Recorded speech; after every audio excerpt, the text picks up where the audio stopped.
notice today with the difference between interpretation and experimentation. It will be a presentation concerning the status of science at sea.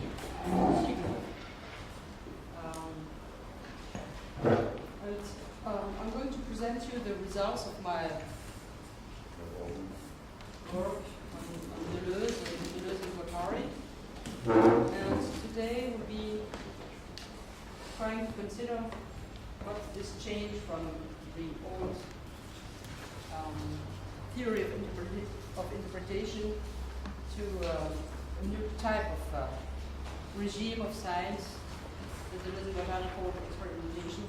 What this change means. So my English is far from being perfect, but I believe that most of you do not speak French, right? Who doesn't understand anything about French, in French? Okay.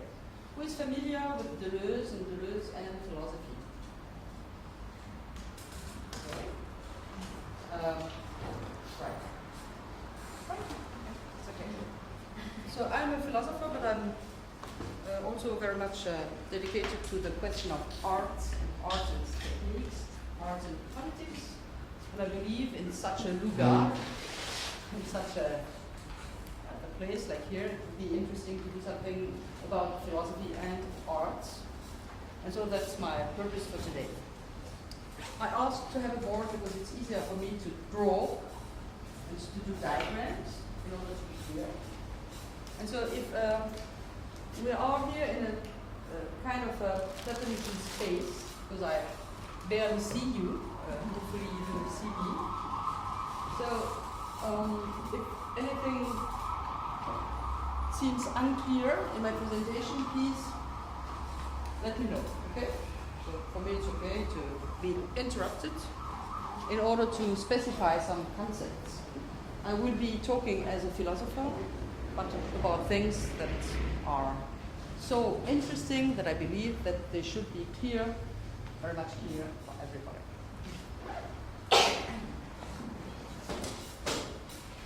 So let me take my iPhone in order to have time.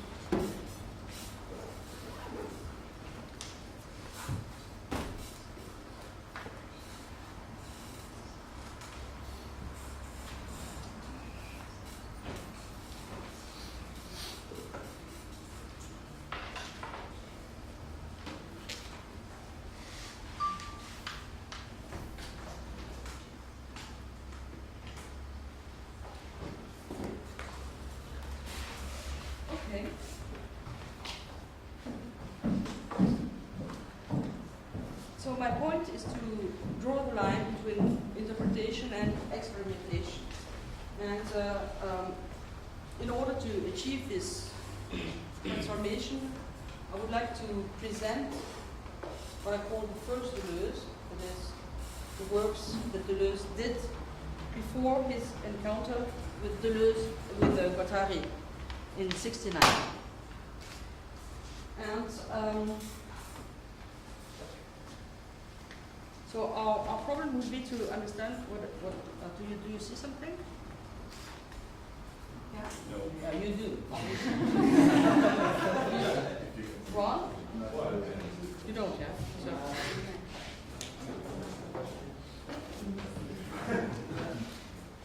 I'm going to draw with my finger, right?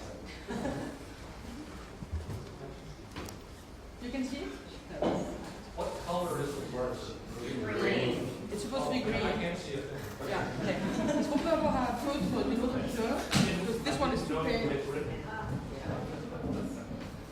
No, it's the only color we have. Okay. So let me just. This will be a board. You have to imagine, right? So this is a sign. Okay. Well, it's supposed to be a graphic one. And in fact, You want the white pen? white pen? White. Oh yes. Is it washable? With alcohol, I'm not sure. Yeah. Okay. Yes, it is. Okay. Right.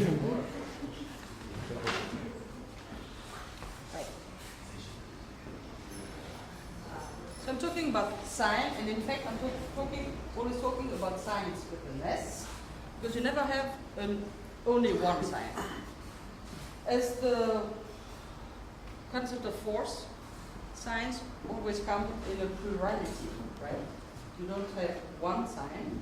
In order to have one sign, you are obliged to have a sign of signs of signs of signs. For instance, for me, you have signs. I have a sign for you, okay? And this means that there is a necessary plurality among signs. In fact, I'm using the Nietzschean theory of forces, right? As Nietzsche would say about forces, that the force is never one single force. The force always comes in a connection with other forces. Because what a force is a certain relation between forces. So you don't have one in the first, at the first moment. You have always a type of constellation of signs. Now, if you are aware about philosophy, most of philosophical theories would say that signs are related to two poles, a pole of subject and a pole of object.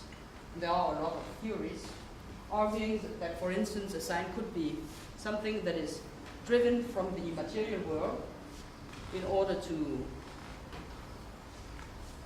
impress your brain or your sensitivity, right? So this would be a causal relation, causality, okay? Well, you could have, as Plato would put it, a very important difference between material signs, which are related to empirical world, and that for Plato is a bad thing, right? But you would have for Plato as well a theory of intelligible possibility to be impressed by something that is not material, that is idealistic, right? And so this is a short introduction in order to show to you that you can have sign theory in every type of philosophy. Now, this relationship between subject and object is not something that is a good way to understand stuffs for every type of philosophy. It is something that is pretty much Western thought related to Western philosophy, and it's something that is pretty much related to the European metaphysics after the 17th century. Okay? And anyway, I'm going to show to you that these two poles doesn't exist. You don't need them. It's only pedagogical in order to begin, right? So this separation between subjectivity and objectivity, this separation between, let's say, mankind and the natural world, is something that is related with the Cartesian theory of subjectivity, and that is something that may be understood as the first level of phenomenology, right? Because in phenomenology, you don't have a sign coming from the outside with a causal relation. What you have is something very different. You don't have a relation to objectivity as itself. What you have, something very different. You have the possibility for a type of subjectivity to be informed by the outside through a kind of wave that is the weight of transcendental phenomenality. So, what is important for the subject, that you, for instance, or you, is that I am for you in appearance, I do appear, but I do appear according to your transcendental structure, and I do appear not as something that is related to a nature or related to a causal relation with the experiency. I'm related to your way I'm related to your own possibility to structure your experience. It doesn't mean that I'm not something that is pretty much interesting, yes? But I'm only appearing in your systems, okay? So this kind of short introduction in order to make you feel and understand intellectually why it's so incredibly interesting that Deleuze, who was born in 25 and who wrote in the in 56 2 articles on Bergson. Bergson is pronounced in French Bergson because most of my American friends pronounce it Bergson, which tries to be French, but don't say it in French. Nobody understands. So we say Bergson. Okay. So in 56, Deleuze wrote 2 articles on Bergson, important, and then we have to wait till 62 in order to have his first great book, book on Nietzsche. Nietzsche has something to do with science always, yeah, also. But in Nietzsche's conception, you don't have this relation between subject and object. What you have is a kind of typology. It's a kind of typology of experiences where both poles of subjectivity and objectivity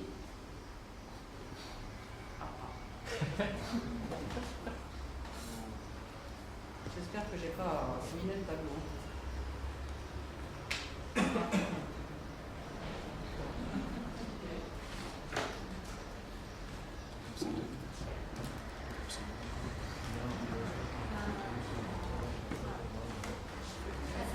Tu es allé chercher de l'eau. C'est pas une question d'eau, mais je me demande si c'est tout à fait le bon. Ben, il disait que ça prenait de l'alcool. Ouais, l'alcool, ok. Bon, ok. So, this one should be better. Okay. So in Nietzsche's theory, what you have is a type of vital disposition where both poles of objectivities and of subjectivities are created through, let's say, a type of life, right? And you have a lot of type of lives. You may be one. Maybe you are a very joyful type of character, so you have a ascendant type of life. And maybe this chair, on the contrary, is a reactive type of life. Thanks. Okay. And so we don't have a structure of objectivity. Wait. And we don't have a given structure of subjectivity. What we have is a lot of possibilities of worlds of experiences. And these possibilities are not related to a sole point of objectivity or of subjectivity. Right? So I'm telling you this because it's important for my purpose.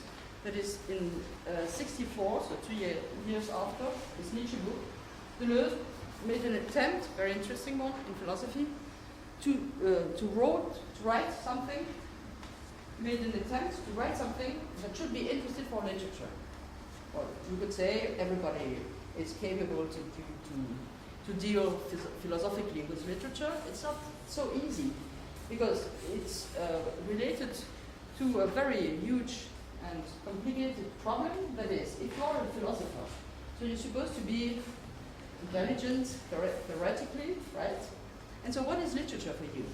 Would you say that literature is something that is, of course, a use of discourse, has something to do with language, right?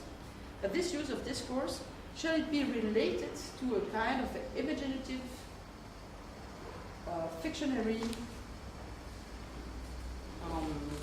universe that the philosophers should translate in order to try to achieve something that is rational, okay? So the fact that Deleuze deals with literature is incredibly important. Well, he's not the sole one. Everybody in France in this period is pretty much interested in literature. Foucault, for instance, as well. Other guys, other women too. But the matter of dealing between philosophy and literature relates us to the problem of the relationship between matter and soul, literature being the matter, while philosophy should be the soul.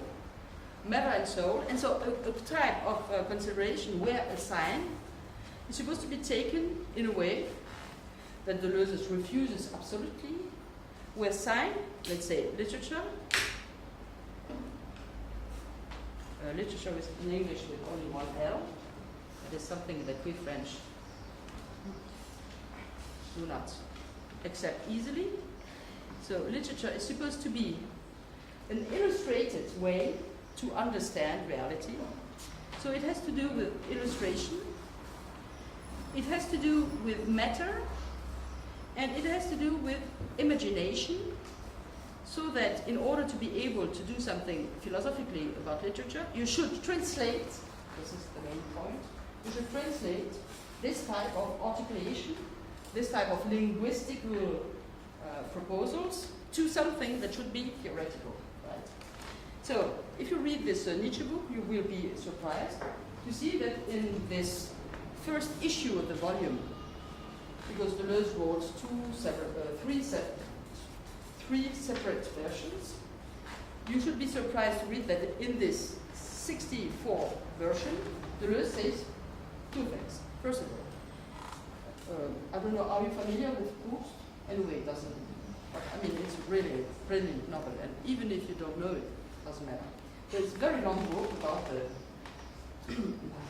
lost time, right? What Deleuze says, first, he says, well, don't care about memory and time. It's not the topic of this book. This book deals with science. It deals with science, but secondly, it doesn't deal with science in order to be understood by a philosopher. On the contrary, this book permits a philosopher to understand how thought is really producing itself in a material encounter with science. So we have two results. First result, literature is about science.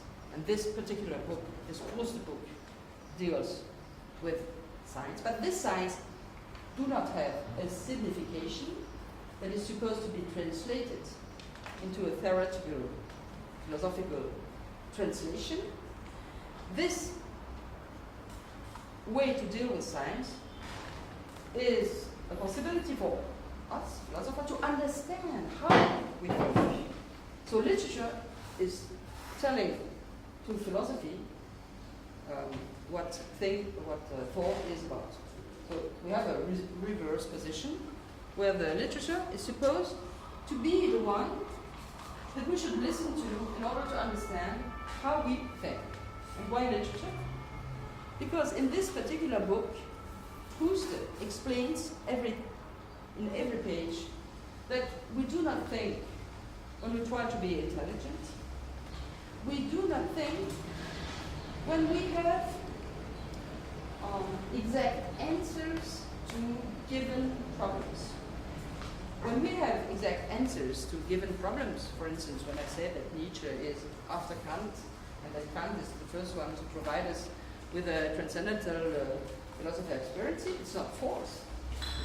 But it's not true. It doesn't mean that it's not interesting at all. But it means that this is not false. This is hardly something this may be called information. And philosophy is not about knowing such stuff. Philosophy is about trying to come up with new problems. And this type of relationship between thought and science, this is something that literature can explain to us. Why? Because the guy who writes literature, or the woman, the writer, doesn't think that there should be a given answer to a given problem. Literature is about encounter between thought and science. So we don't have a polarity of subjectivity. We don't have a given polarity of subjectivity. My diagram goes now like this.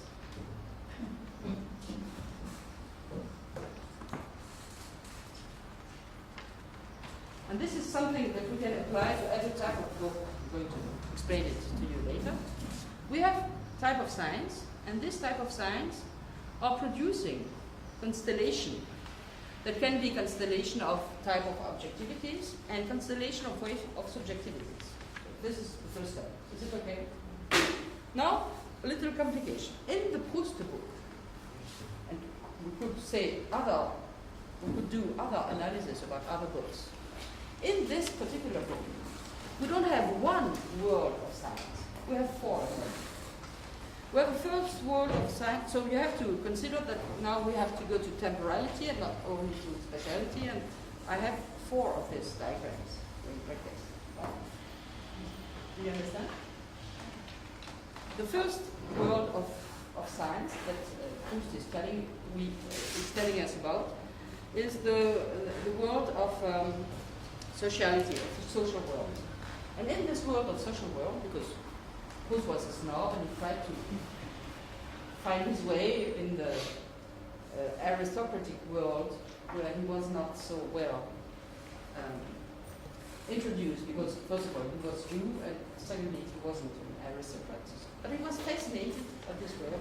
So we have a first world that is a sociological world of familiarities, where Proust is trying to find his way, like an animal in the jungle, right?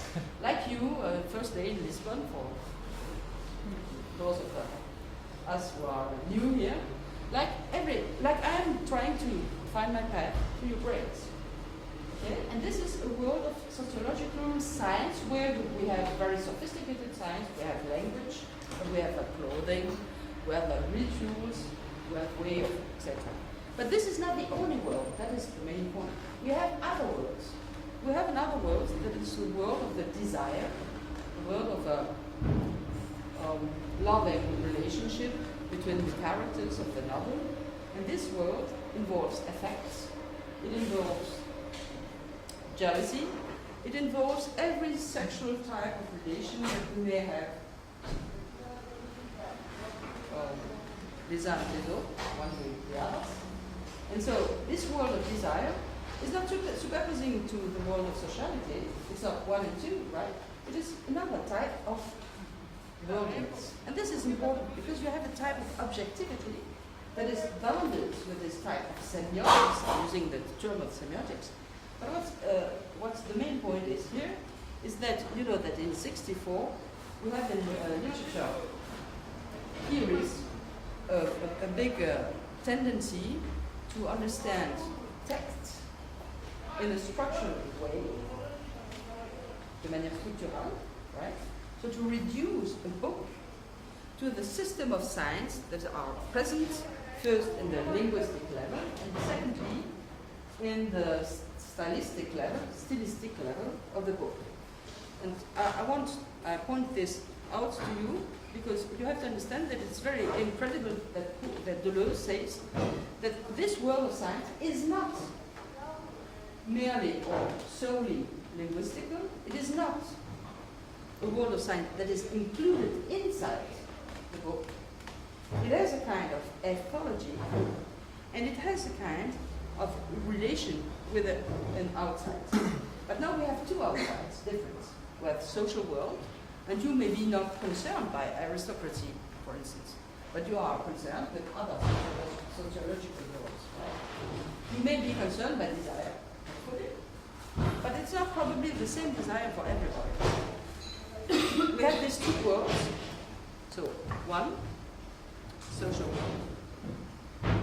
Second world, desire, jealousy, love. We have a third world, that is the world of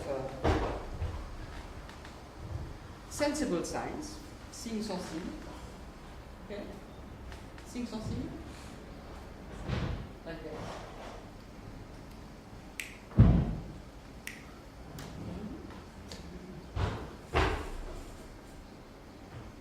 And we have a fourth world of arts, science of arts. And these are four different types of science. So,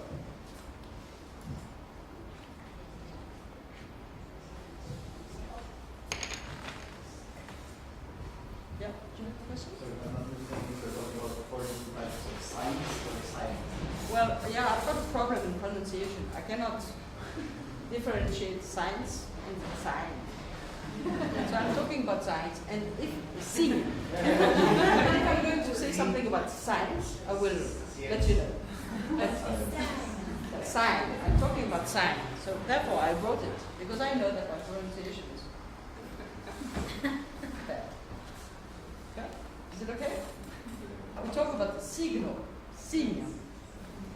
Significations. Thank you. Okay. You can't read it, but it's written on the board.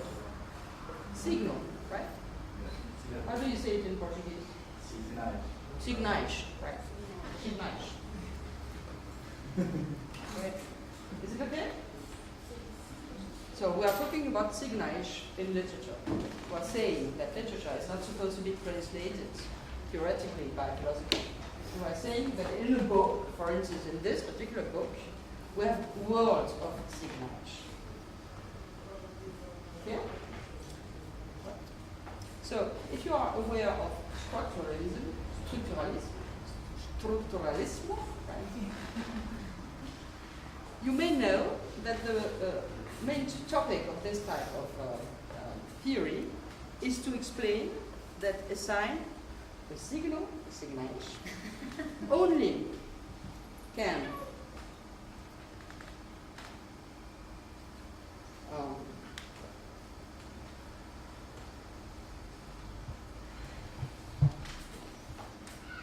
produce a value, have a signification. A sign only can have a value in a system of position and opposition, so that no signage, no sign, means something by itself.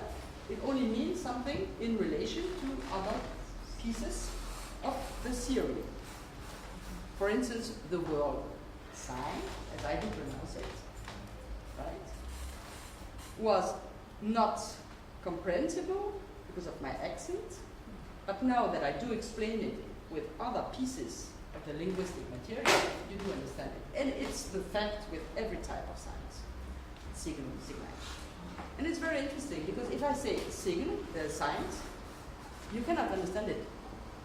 This signage only, the phonetic signage, signal, science, doesn't mean anything by itself.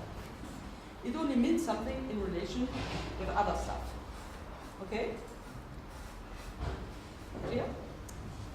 But now we don't have a single system of signage. We have four, which is very astonishing. And these systems are related with different words. Mondo. I do have a problem with my pronunciation of words as well. It's not a word, a mot, palabras. It's a word, la terre, un monde. Okay. Now, in this book, Deleuze's, this is my reconstruction, right? In this book, we have a kind of a twisted structuralism. Because instead of having one literary system, we have four different words. And these words are not words in general. These words may not be related to your particular experience. You do not enter in this book in order to understand your type of words. If you enter in this book, you need to have a kind of experience, but this experience remains singular. It has a type of singularity. And in fact, what you are introduced to is a map of effects, affecto, a map of effects, the effects of the narrator. It's not the effects of Proust, it's not the effects of the reader. It is something that is in between. And so, dear people, we do produce words, but we do produce subjective positions as well. These subjective positions are in between objectivity and subjectivity, and we do not have a coordinate system, we don't have one sole system, we have a plurality of words, and this plurality, as I propose to say, this plurality has to be understood ecologically. It has to be understood ethologically. It is an ethos. It is an ethos of different. It is like a bubble, but we don't have one sole bubble. We don't have the same bubble. I don't know inside. We don't have the same bubbles, but our bubbles do interfere with each other. For instance, we are in this room. But what do you understand? I have no idea. Okay? So these bubbles are coordinate, but they are coordinate in spaces of spaces, in worlds of worlds, so that literally, in fact.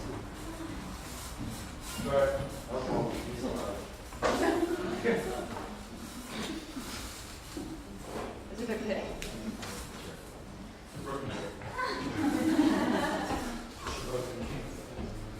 I'm used to this type of response.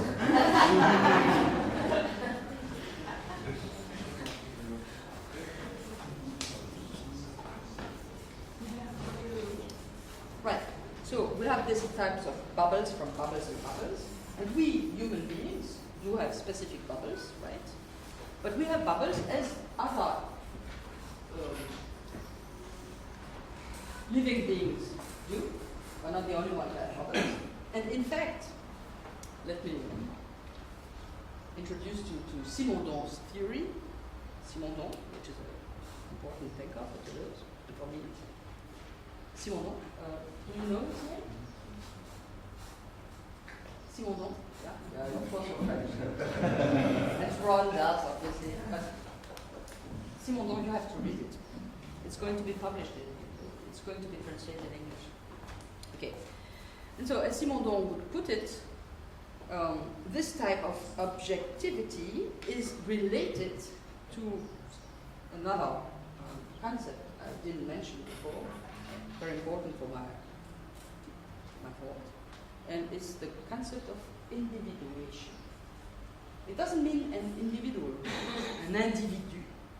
It means the type of process that do lead to individuation, and this individuation is related to worlds in plural. So what is a sign? A sign is a certain type of relationship which leads to the individuation of both types of subjectivities and types of objectivities. For instance, we were talking about internet. I'm using a board, two types of the different individuations that are related to two types of different steps of technology, right? But in fact, these steps are always interpenetrating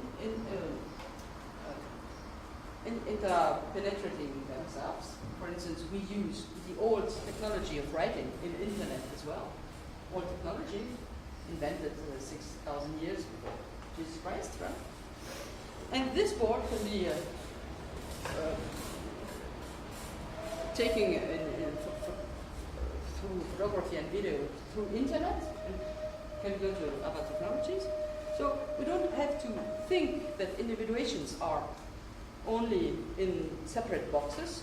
We have to take a whole network of individuation. And so what is a novel, such as Proust's novel, but now we can deal with every type of novel we want. A novel is a certain type of individuation. A certain type of novel is related to a certain step of history. For instance, let me quote a very, for instance, Fernando Pessoa, right? How do you pronounce it in Portuguese? Pessoa? Fernando Pessoa, right? Fernando Pessoa invented a new type of being a Pessoa, right? A new type of being a writer, okay? And so far, he invented a new type of reader, yeah? And it's not only a matter of a human intelligence or human sensibility, it's a matter of words as well. So Fernando Pessoa has a type of subjectivity that we can relate, for instance, to Borges on one hand and to, let's say, Beckett on the other hand, right? While Proust can be related to other novelists. And if we take very ancient literature, we have other types of characters, other types of technologies. Book has not always been printed. We can have oral literature, that's literature as well, but it's not a book, right? Or we can read Pessoa through computer, so it's not this type of technology. It's a new type of technology, and all these material effectivities are transforming the sense of the stuff. So that when we consider history of culture, it is history of culture I'm talking about, right? Now I'm considering only literature, but we could apply this to science, scientificity, yeah, okay. We can apply it to any kind of human technologies. We can apply it to architecture, right? But what we know is that we don't have a sole system of relations between material and intellectual. What we have is this type of ecological bubbles. Do you have questions? Is it okay? Yeah. So this is my first step, and we are in 64. Second step. I'm jumping to another book. So my first step, my title is World Mundo of Science, Mundo of Sauvagnargues. Okay? Second step. It's not only that Sauvagnargues, the science, is related to a type of objectivity and a type of subjectivity. It is necessary now to destroy some theories about interpretation. So we are moving from discovering reality to another question, an epistemological question, that is, what can we call science? How do we interpret that? How do we understand that? And in this context, it's very important to see that Deleuze wrote in 1967 a book on Sauvagnargues, the guy who invented masochism, but he invented it, right? And masochism is related to his name, Sauvagnargues. So Sauvagnargues didn't say, well, I would like to invent masochism, because I like this type of thing. But he experienced it, and he wrote novels. For instance, Venice in Fur. He wrote a novel. He wrote several novels. He wrote sufficient literature in order to allow a psychiatrist called Kraft Ebing in the late 19th century to read Kraft Ebing, German guy.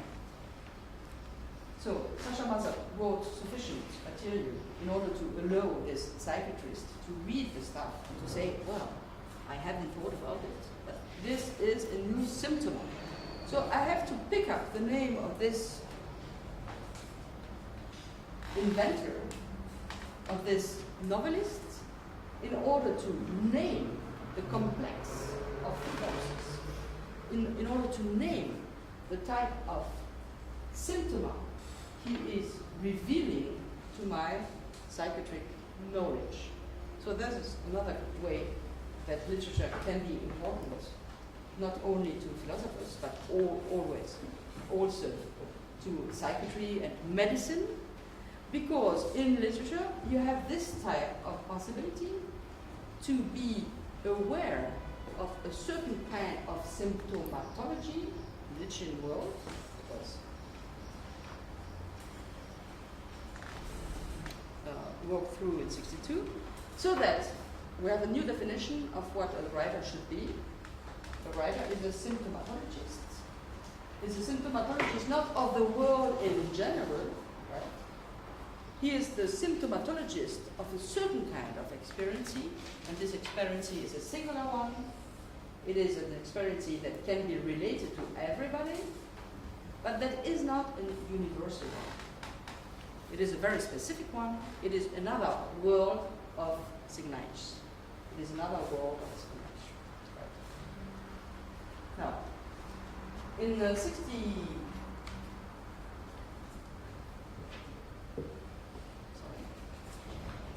67, he wrote down a book, very important as well, and that provides us with a theory of what interpretation should be. And this book is about Spinoza, and it's called Spinoza and the Problem of Expression. Now, back to our problem, what is a sign? It is interesting to note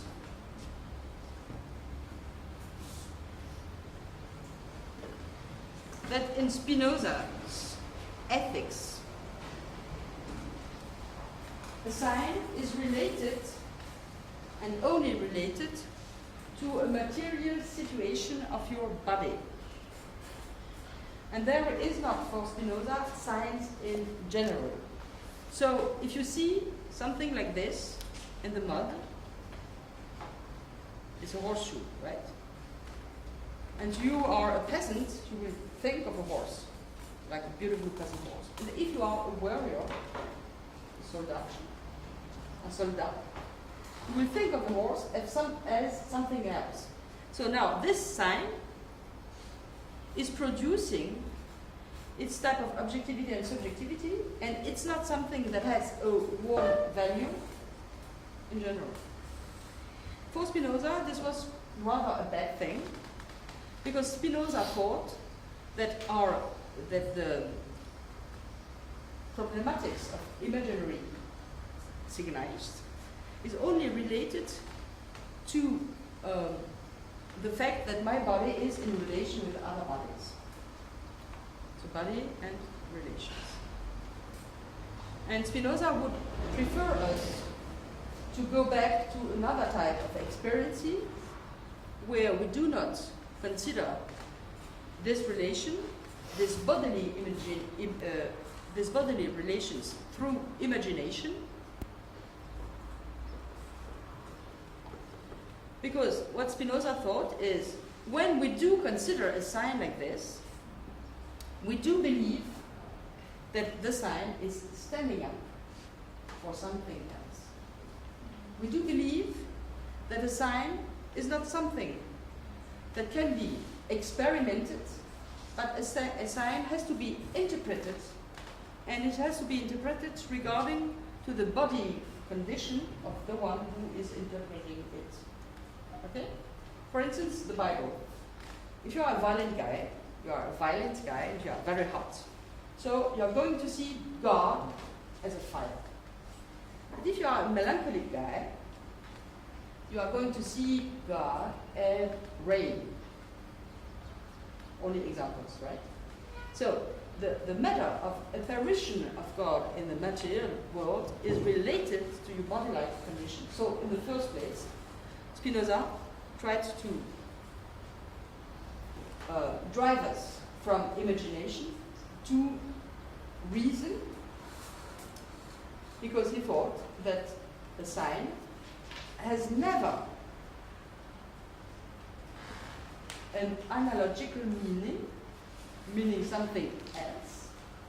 And when we do interpret a sign like having another signification, we remain in a political darkness where we believe that material signs are only related to a hidden signification that we do not understand. But in fact, says Spinoza, there are no signs. There are only expression of necessary relations. Okay? So it's interesting to see that Deleuze, who is very much involved in this theory of science, is interested by Spinoza. But let me explain it to you. This theory of science that Spinoza rejects, this theory of science is only an analogical theory of science. And in this theory, we believe that the material sign is there for an intelligible signification. And Spinoza said, this is the way to bring people into slavery. So Spinoza has a critical rejection of this type of he says, this is the way the church is bringing mankind into slavery. In fact, science do only and solely express necessity of relationship. And this necessity has to be taken as an ethology or an ecology of science. So to my what I propose to consider is that in 1967, we have the first step to a very new theory of culture where signification is not related to anything that could be transcendent meaning. So signification has nothing more to do with an intelligible essence. Signification has not to be taken as a material, allegorical science of something that is transcendent. Signification has only to be taken as the experimenting of real relationships that are effective right now. And so a sign is not what it means, it is what it do. A sign, it's not what it means, it's what it does. Right? A sign, it is what it does. And it can do several things. Well, for instance, you could read Proust and find it boring. It doesn't mean that Proust is boring. It means that in your ethology, Proust now is boring. So shall we say that Proust should not be boring at all? This is an interesting question. I have a response for that. I'm not going to give it right now. It means that art in general, in science in general, do not apply to have a general meaning. And so we cannot say that Proust is not boring in general. What we can say is that right now you haven't found the path in order to be interested by this type of ethology. Okay, so this was the second step. This is an anti-allegorical conception of Sauvagnargues. And this is why some brilliant French authors are completely wrong when they claim that Deleuze has an allegorical theory of literature. It is not the fact, it is not like this, because those authors, like Rancière, are mistaken completely because they do not understand what Deleuze tries to do with the conception, philosophical conception of signification. Right. So literature is not for something else. And it is not an allegory and it is not an hermeneutic.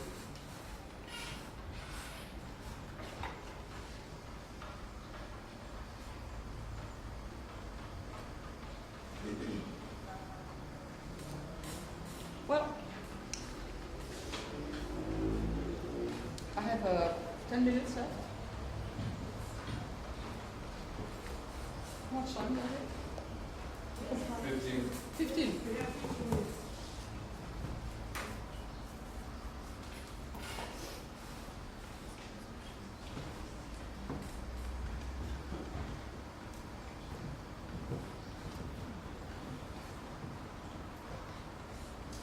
Okay, so my third step. So now we have a physics of science. We have an ethology, a physics of science. And this can relate us to a new comprehension of what literature is about. Let me be quick, because I only have an hour, and I want to move on to the cinema books tomorrow. We know that a sign is a material and real relation. But this material and real relation is an individuation. Now, we may have read difference and repetition, And we may be aware of the fact that a material individuation like this requires a theory of signage, a theory of signalization that has something to do with Simondon, right? And that this type of individuation is always related to a milieu d'individuation, an individuation milieu, so that there is no such thing as a sole sign. There is an individuation transforming its milieu. So you don't have a milieu that is static, and then you have something in the milieu.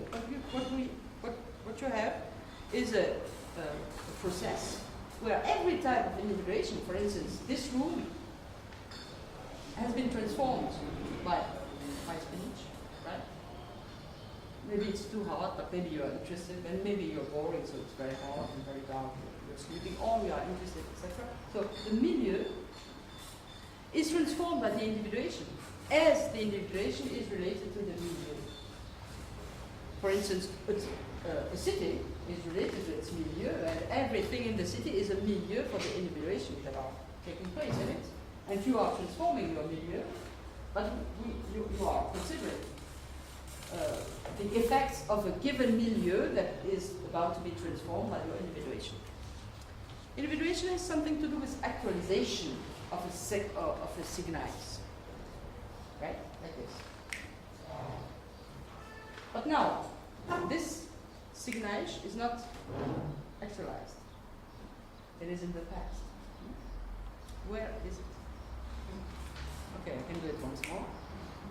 So, it's not only a matter that individuation has to be related to a material consistency of universe.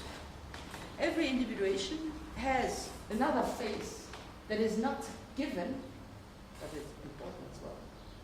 And this other phase that is not a given phase, is not an actual phase, but it is the type of, let's say, structure, the kind of consistency where this refers to. And this type of consistency is not actually given. For instance, it's not only a sound, it's not only a musical sound. Could be very, I'm Cage and I'm doing this is music. It can be a philosophical example. I'm doing this, and this is an example for the theory of difference in difference and evolution, where I do claim that with individuation you have something that is important. You have a material relation with a signification, with a signalization. But it's not only the important stuff. Individuation has something to do with consistency. Let me put it that way. Consistency. And I after yes, consistent. Well, it's an A? It's an A. No, it's an E. Yeah, it's good. Right. Okay, it has something to do with consistency, and this consistency is not given previously. Otherwise, we would move to the ancient system where you have an ideal essence that is material, that is appearing in the sensible world. Essence and appearance. But this is not our system. So we do not say that the consistency is producing the individuation. Okay. But most of people do the mistake and they believe that virtual is very, very important. So this consistency is virtual. But this virtual is not previously what is creating the actual. The virtual is the consistency of every type of materialization of a sign. For instance, this one. Now I'm relating to this actualization, and I say that individuation, material individuation, is not the only topic that is important. Individuation relates to a certain type of singularities, and these singularities have two purposes. One is to be able to have a certain kind of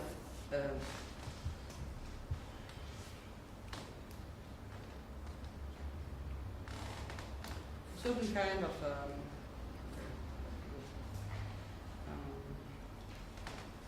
a certain kind of necessity that Deleuze called in difference in repetition. He calls it, you know, the name, very curious name. The dark precursor? No. Dark precursor is there. What's the name for this virtual consistency in difference in repetition? Okay. Because in Proust he called it an essence, in the first Proust. But it wasn't this type of essence, right? It was an essence, and he, I quote Deleuze, an essence where the sense, the meaning is enrolled in the sign. Le sens est emboulé dans le signe. So you don't have separation between intellectual and material. You have this type of work. And so, how does it call it in different situations? Yeah? Idée. Exactly. An idea. Idea.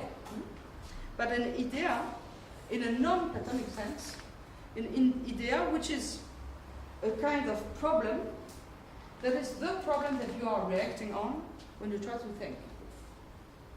Remember that in the first time, in the first moments of my talk, I explained to you that Proust showed for us philosophers how we do think.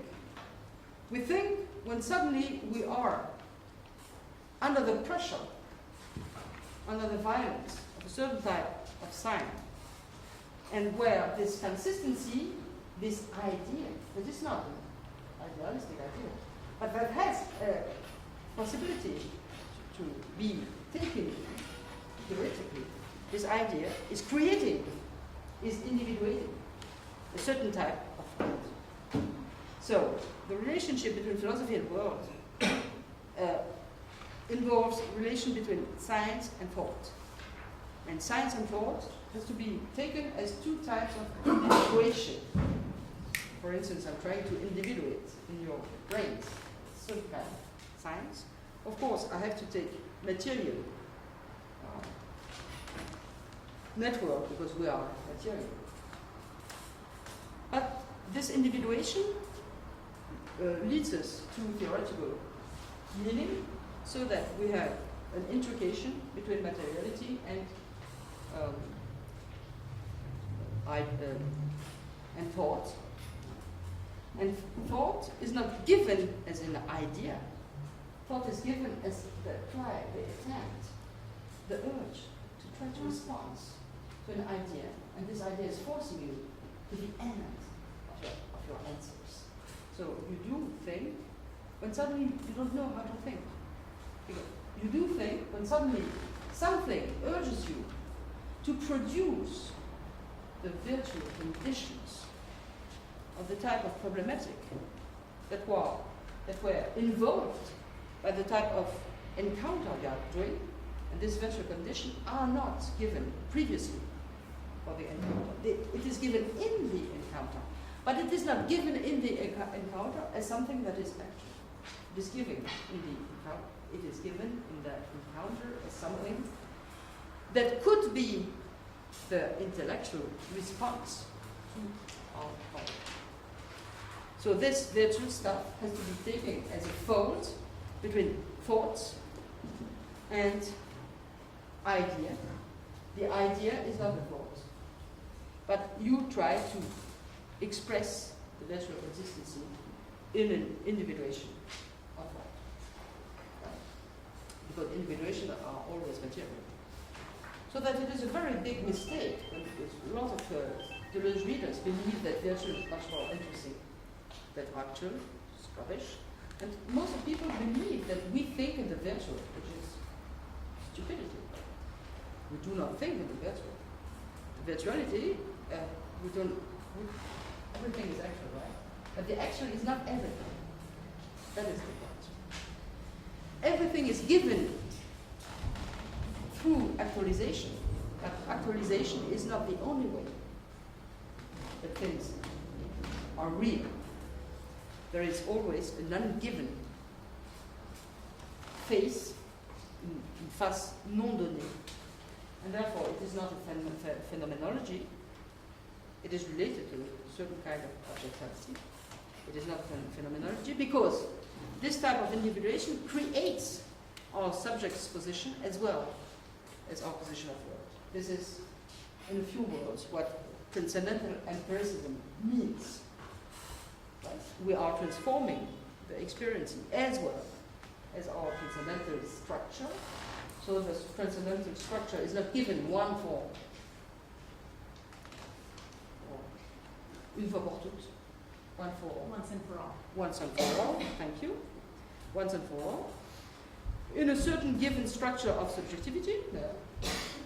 But thought and experiency is the encounter of a certain type of ideas, and this particular sense of difference and repetition, that is creating worldliness,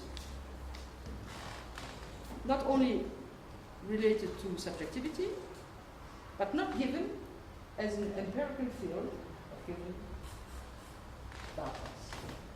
So, subject is not given, data are not given. What is given? Solely the encounter between these two types of experience. That is, transcendental empiricism is a theory of signalization. And this theory of signalization has nothing to do with the theory of signification. Therefore, we do not interpret, we do experiment. This can be explained very quickly through Spinoza's theory of evil. To remember that God told to Adam, do not eat the apple, right? And does it mean that God wanted to forbid Adam to eat the apple? No, God doesn't care. But he said to Adam, if you're eating this apple, well, there are some other stuff, the human history, etc., the loss of paradise, but do as you wish. Right? He did not forbid. It was not an interdiction. It didn't say it is wrong. He says, do this. And then you'll be in a certain type of network where you have to go out with your Eva and etc. But if that's what you want, go for it. Okay? So there is not a transcendence telling us what to do. And there is not an essence of signification. What is real is a certain type of encounters. And in this type of encounters, we are pretty much obliged to choose what we do prefer. For instance, I would like to drink a cold beer because I'm hot. Right? And I believe that maybe I can stop right here. And so you have the chance to ask some questions. This is pretty much what I wanted to show to you in order to go through this, in order to decline the difference between interpretation and experimentation.